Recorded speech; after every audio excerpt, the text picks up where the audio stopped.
Deus. Amém, Pai.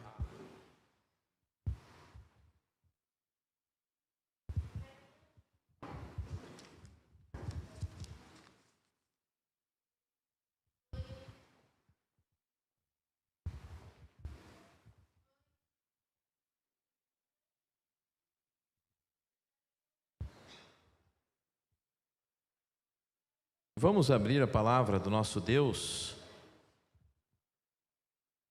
no livro do Gênesis, capítulo de número 22. Gênesis, capítulo de número 22. Leremos do primeiro versículo até o versículo 18. Eu vou contar aí com a paciência dos irmãos, por se tratar de um texto um pouco assim extenso. Então, acaba sendo até um pouco cansativa, né, a leitura, mas nós temos que ler. É importante que nós leiamos nesse momento. Gênesis 22, do verso 1 ao 18. A palavra de Deus diz assim: Depois dessas coisas, pôs Deus Abraão à prova e lhe disse: Abraão. Este lhe respondeu: Eis-me aqui. Acrescentou Deus: Toma teu filho, teu único filho Isaque, a quem amas, e vai à terra de Moriá. Oferece-o ali em holocausto sobre um dos montes que eu te mostrarei. Levantou-se, pois, Abraão de madrugada, e tendo preparado o seu jumento, tomou consigo 2 dos seus servos e a Isaque seu filho. Rachou lenha para o holocausto e foi para o lugar que Deus lhe havia indicado. Ao terceiro dia, erguendo Abraão os olhos, viu o lugar de longe. Então disse a seus servos: Esperai aqui com o jumento. Eu e o rapaz iremos até lá, e havendo adorado, voltaremos para junto de vós. Tomou Abraão a lenha do holocausto e a colocou sobre Isaque, seu filho. Ele, porém, levava nas mãos o fogo e o cutelo. Assim caminhavam ambos juntos. Quando Isaque disse a Abraão, seu pai: Meu pai, respondeu Abraão: Eis-me aqui, meu filho. Perguntou-lhe Isaque: Eis o fogo e a lenha, mas onde está o cordeiro para o holocausto? Respondeu Abraão: Deus proverá para si, meu filho, o cordeiro para o holocausto. E seguiam ambos juntos. Chegaram ao lugar que Deus lhe havia designado. Ali edificou Abraão um altar, sobre ele dispôs a lenha, amarrou Isaque seu filho e o deitou no altar em cima da lenha. E estendendo a mão, tomou o cutelo para imolar o filho. Mas do céu lhe bradou o anjo do Senhor: Abraão, Abraão. Ele respondeu: Eis-me aqui. Então lhe disse: Não estendas a mão sobre o rapaz e nada lhe faças, pois agora sei que temes a Deus, porquanto não me negaste o filho, o teu único filho. Tendo Abraão erguido os olhos, viu atrás de si um carneiro preso pelos chifres entre os arbustos. Tomou Abraão o carneiro e o ofereceu em holocausto, em lugar de seu filho. E pôs Abraão por nome àquele lugar: O Senhor proverá. Daí dizer-se até ao dia de hoje: No monte do Senhor se proverá. Então do céu bradou pela segunda vez o anjo do Senhor a Abraão e disse: Jurei por mim mesmo, diz o Senhor, Porquanto fizeste isso e não me negaste o teu único filho, que deveras te abençoarei, e certamente multiplicarei a tua descendência como as estrelas dos céus e como a areia do mar. A tua descendência possuirá a cidade dos seus inimigos. Nela serão benditas todas as nações da terra, porquanto obedeceste à minha voz. Até aqui. Vamos orar. Ó soberano Espírito Santo, tu que és Deus, a ti recorremos, pedimos forças em ti. Nós somos frágeis, pecadores, já confessamos essa condição e aqui nos humilhamos porque somos totalmente dependentes de ti, do teu poder, da tua direção. Agora que nós possamos ter nossas atenções focadas de maneira exclusiva à tua palavra, abre o nosso entendimento, precisamos do teu discernimento, da tua luz, abre os entendimentos, e assim, em nome do Senhor Jesus, envia a revelação poderosa do céu, a tua palavra, que é verdade, que é escudo, que ela é comparada a uma espada penetrante. Então fala ao nosso espírito nesta noite, opera mudança, transformação, exorta-nos, edifica-nos e vem nos consolar também, passar o teu precioso bálsamo de cura e vem nos revestir de poder, de unção e de autoridade. Toma as nossas vidas nas tuas mãos sem nenhuma reserva e usa-nos, ó Deus, para a tua glória, no nome de Jesus que assim oramos. Amém. Amém.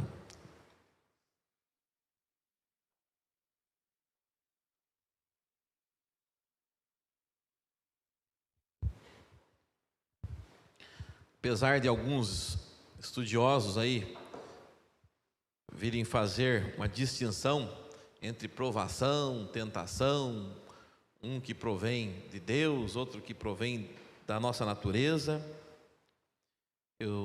eu sinto-me mais tranquilo em abordar de uma outra forma, em entender que em determinadas adversidades na nossa vida, em que somos provados, há duas intenções.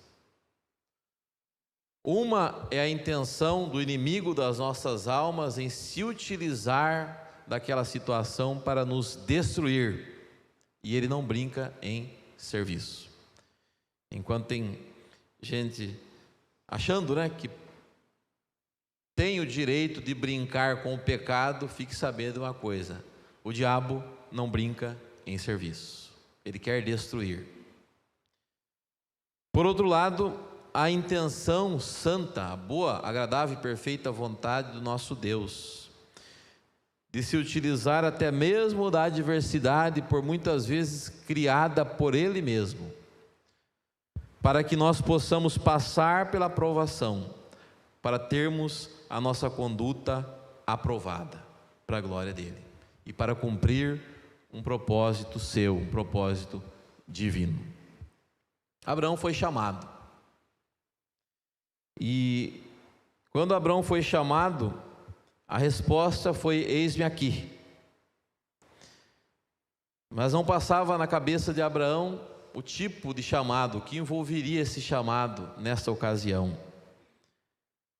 O versículo 2 vai dizer que Deus requer dele o seu filho, e o texto, Moisés, aqui ele é enfático em colocar determinados detalhes aparentemente redundantes, mas de muita importância para que nós possamos entender, tentar dimensionar, tentar mensurar o que estava relacionado àquele ato de obediência de Abraão. Porque olha o que ele enfatiza aqui: toma teu filho, vírgula, teu único filho. Como se não bastasse isso, é colocado aqui Isaque, o nome desse filho, que tem como significação filho da promessa. Não foi um filho assim, feito, assim, que veio à existência naturalmente. foi algo prometido em uma situação adversa, contrária à natureza. Isaque, a quem amas, um filho fruto que era alvo do seu amor.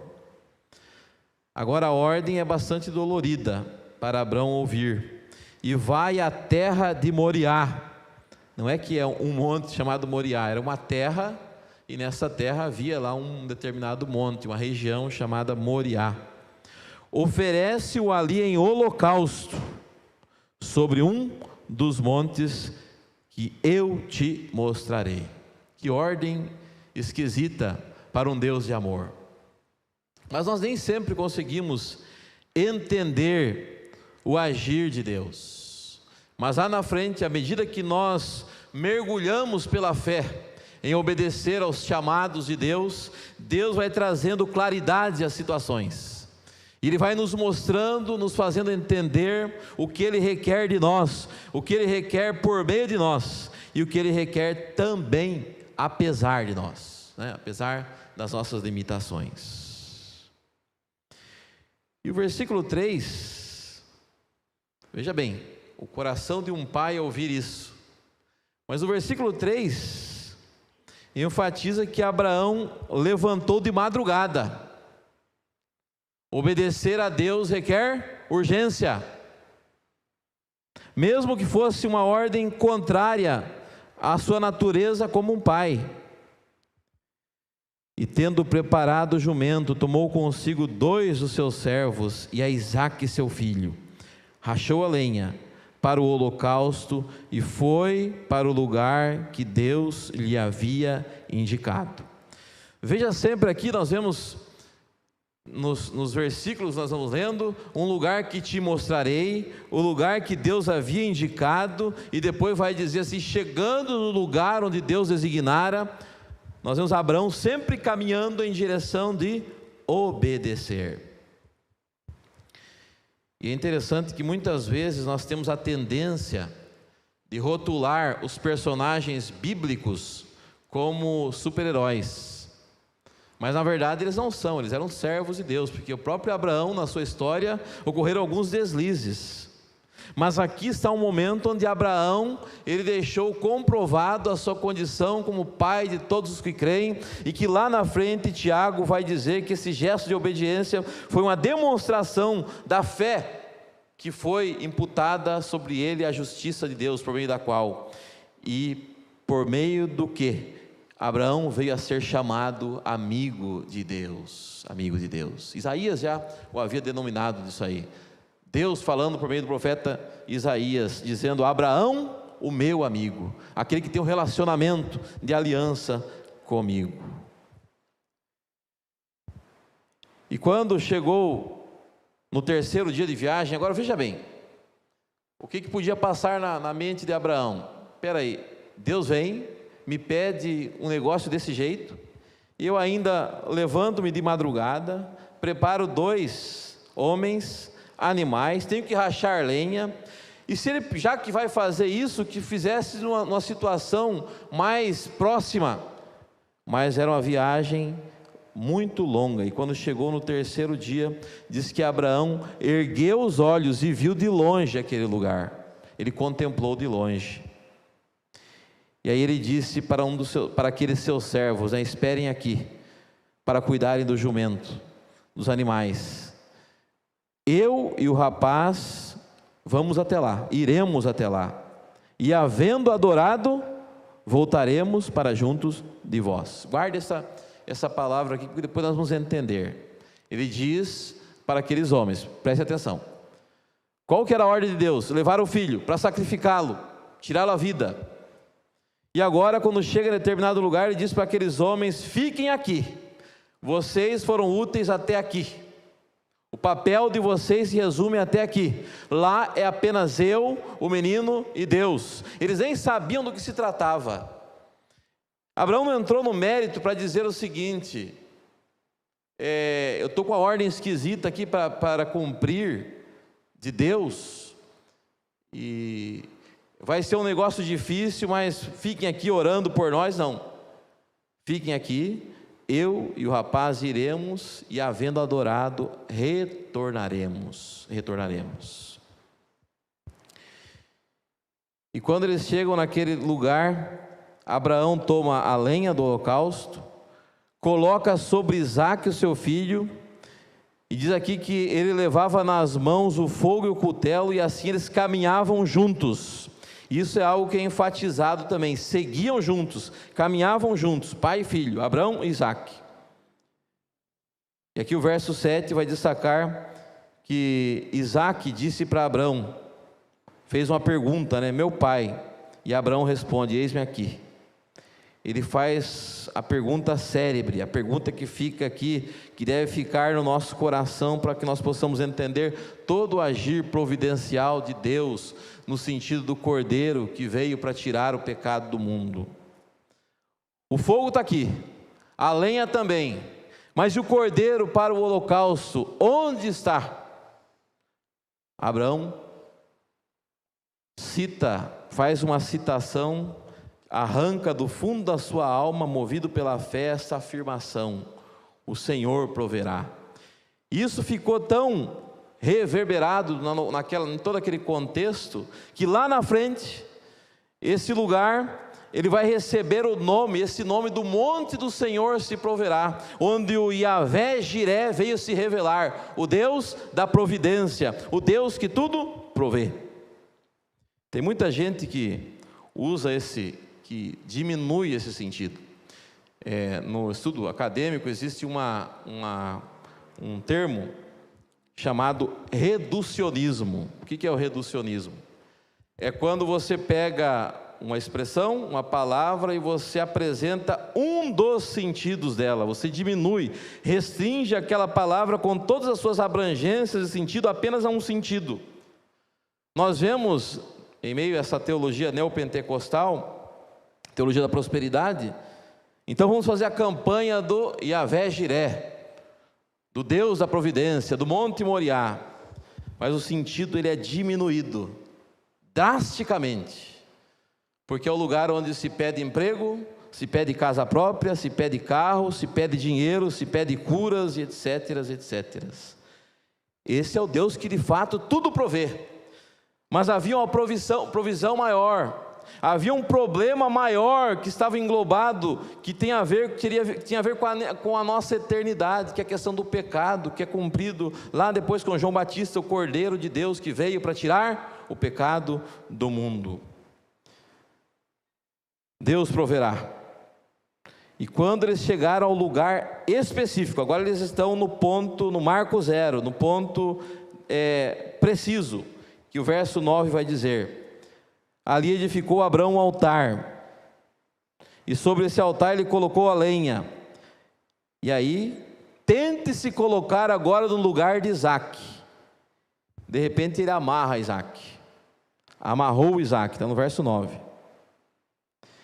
Isaque, o seu filho, e deitou no altar em cima da lenha, e estendendo a mão, tomou o cutelo para o imolar. Agora eu quero que você tente entrar nos olhos de Isaque. Eu gostava muito de acompanhar automobilismo, e quando você está assistindo, existe um ângulo que se chama câmera, né? On-board, que é aquela câmera que você tenta pegar ali pelo prisma do piloto, do carro, e você vai vendo todo o trajeto como se você estivesse dirigindo juntamente com ele. Vamos tentar fazer aqui, colocar essa câmera on-board, né? Nos olhos de Isaque, amarrado, deitado, olhando para cima, vendo o seu pai, que tanto gesto de amor o apresentou, com um cutelo estendido em direção a ele, pronto para sacrificá-lo. E quando ele estende a mão, acontece não uma voz calma, mas um brado, um grito do céu. Um emissário de Deus, um anjo de Deus diz: basta, chega, Abraão, Abraão. Ele respondeu: eis-me aqui. Então ele disse: não estendas a mão sobre o rapaz, e nada lhe faças, pois agora sei que temes a Deus, porquanto não me negaste o filho, o teu único filho. Existe um segmento aí da teologia, uma ideia aí errada sobre Deus, que se prega a ideia de que Deus não tem todo o futuro sob o seu conhecimento, que o futuro teoricamente estaria em aberto. E uma das pistas, um dos textos que é tomado para exemplificar essa ideia errada, enfatizo novamente, é isso aqui que diz assim, que Deus fala para Abrão: agora eu sei. Mas, de uma maneira muito simples, nós precisamos entender que isso aqui é uma força de expressão que Deus está dizendo: agora está nítido, agora você mostrou que você está disposto a apresentar a mim uma obediência incondicional.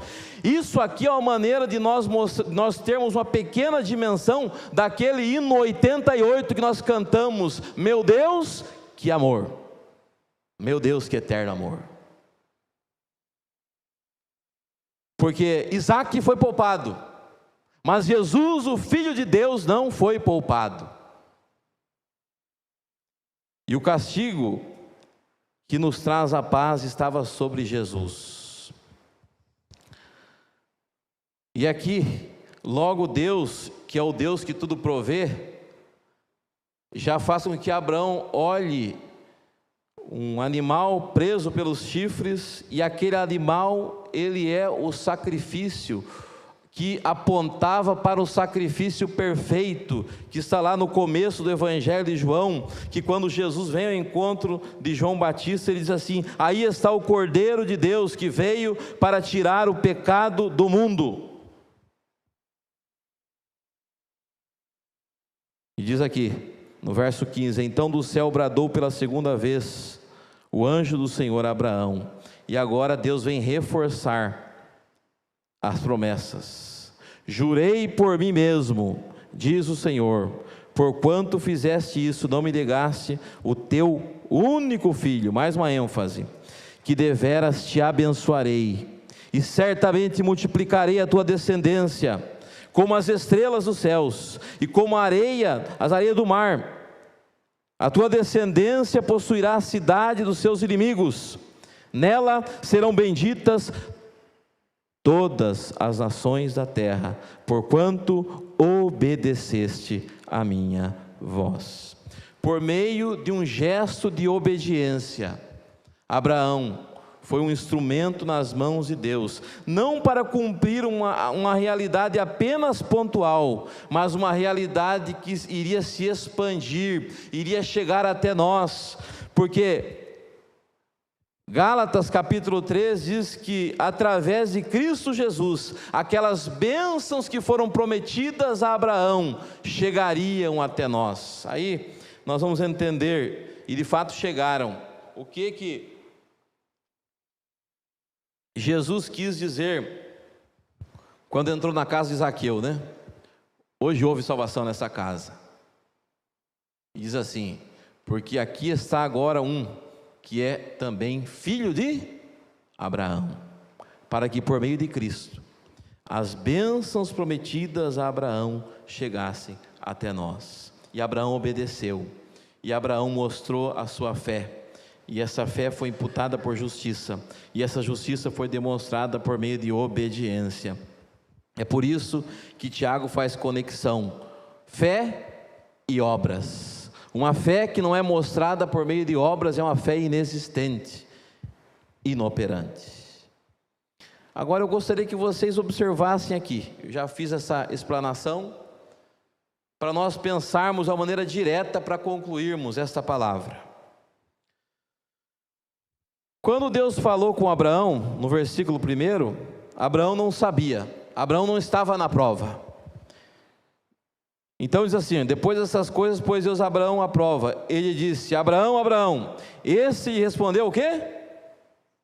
Eis-me aqui, eis-me aqui. Antes da ordem, Deus fala com ele: Abraão, eis-me aqui. Agora vá lá para o verso 7. Quando Isaque disse a Abraão, seu filho, seu pai, meu pai, respondeu Abraão. O que Abraão respondeu para Isaque, seu filho? Eis-me aqui, meu filho. Eis-me aqui. Eis-me aqui lá, eis-me aqui agora diante da pergunta do seu filho, aquela criança praticamente inocente, indo para ser teoricamente abatida. Agora vamos lá para o versículo de número 11. Mas do céu lhe bradou a voz do anjo do Senhor: Abraão, Abraão. Ele respondeu o quê? Eis-me aqui. Eis-me aqui. Eis-me aqui antes da prova. Eis-me aqui diante de uma pessoa totalmente ligada diretamente ao momento da aprovação, um filho. E eis-me aqui depois que ele já fora aprovado. Deus me fez lembrar, quando eu estava lendo essa passagem, de um determinado episódio que teve alguns desdobramentos muito assim difíceis na minha vida, no ano de 2008. Mas apesar de tudo, que algumas pessoas até sabem do que eu estou falando, em que eu presenciei, eu sabia no fundo do meu coração que eu não podia me ausentar, fingir que aquele problema não existia, não estava existindo. Mudar de lugar não adiantaria, mudar de igreja muito menos, sair, pior ainda. E é nesses momentos cruciais que Deus nos chama e diz para nós assim: se você se mostrar fraco no dia da tribulação, no dia da adversidade, é porque a sua força é pequena. Eis-me aqui. Eis-me aqui. Mas quando você está ali, diante do ponto crucial da tribulação, quando você está ali sepultando alguém da sua família, quem sabe, sepultando quem sabe uma esposa, e vem a sua filha, o seu filhinho, dizer para você: eu não vou mais poder ver mamãe. Eis-me aqui. Eis-me aqui. E naquele momento onde você dá aquele suspiro, você está em uma viagem, e você de repente vê uma carreta desgovernada que vem para o seu lado, e por um pequeno detalhe você poderia ter a sua vida perdida juntamente com a sua família, e você é livrado, e você dá aquele respiro, agradece a Deus. E você também vai dizer, tem que dizer: eis-me aqui, eis-me aqui.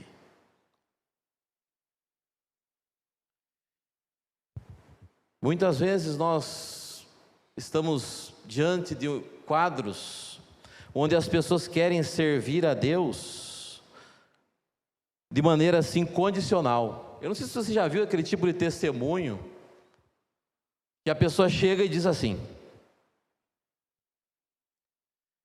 desde aquele dia que aconteceu, aí eu coloquei diante de Deus aquela proposta: se o Senhor me der isso, se o Senhor fizer aquilo, então eu vou te servir, eu vou ser um pastor, eu vou ser isso, vou ser aquilo.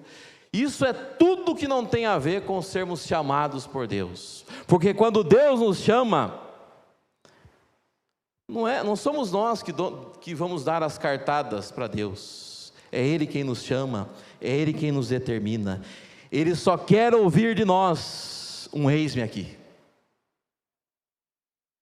Porque é no momento do eis-me aqui que você está sendo trabalhado por Deus, que você está passando pela prova. É no momento do eis-me aqui que você está sendo aperfeiçoado, sendo burilado, sendo preparado, como Paulo diz, para que você possa consolar aqueles que sofrem, com a mesma consolação com que você é contemplado por Deus.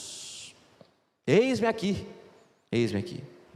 Agora, por que Abraão disse para aqueles homens: fiquem aqui, porque eu e o rapaz iremos lá, e havendo adorado, retornaremos? Que fé, que fé. Vá lá para Hebreus capítulo 11, por favor. Gostaria que você lesse comigo essa passagem, para nós terminarmos.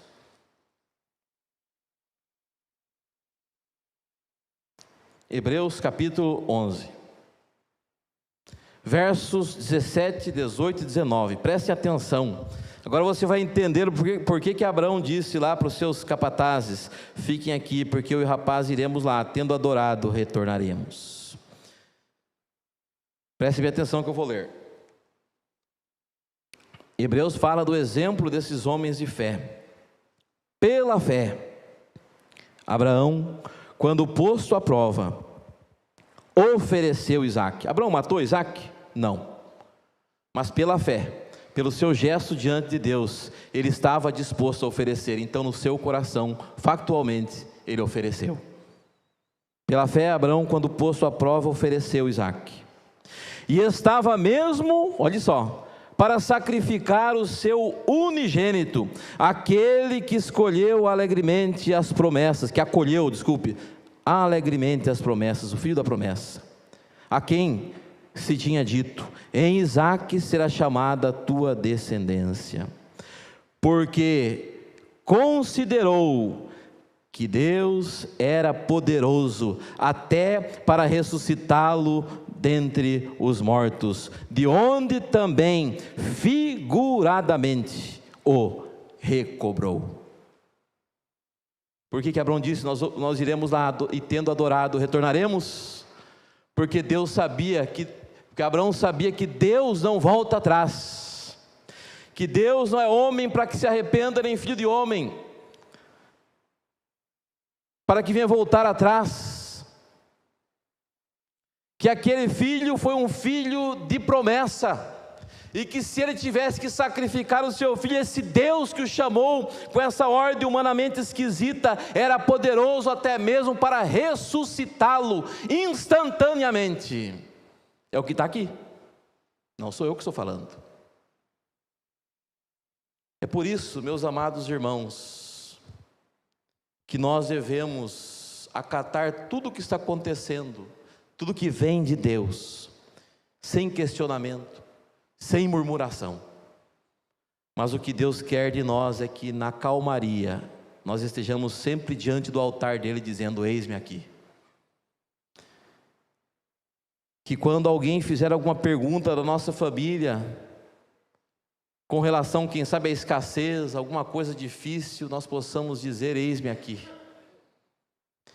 E que quando um dia formos livrados, formos aprovados por Deus, não possamos trazer isso por um envaidecimento no nosso coração e dizer: eu só passei por essa prova, porque Deus me ajudou, então eis-me aqui.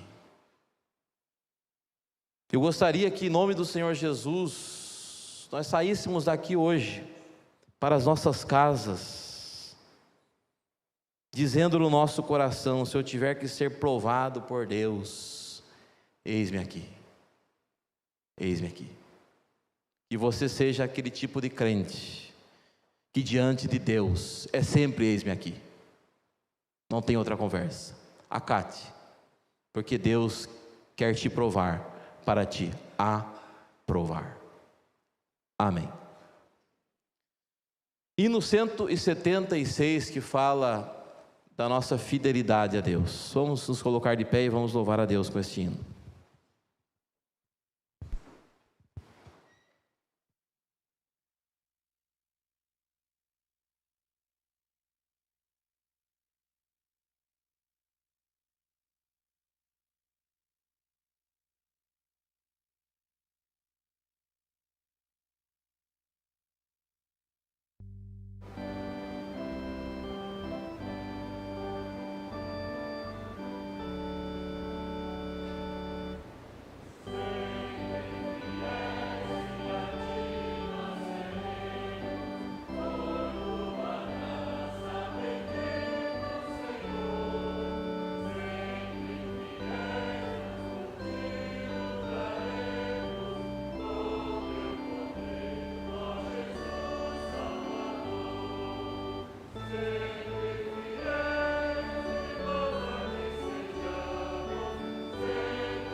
Pai Celestial, nós somos gratos a Ti, Te louvamos, Te exaltamos o nome. Tu és bom, a Tua fidelidade dura para sempre. Nós Te exaltamos porque o Senhor é o Deus que nos tem conduzido, nos tem protegido e nos dá privilégios como este, de estar aqui com os nossos irmãos Te prestando adoração. Aceita tudo quanto foi realizado, promovido aqui para a Tua glória, Deus.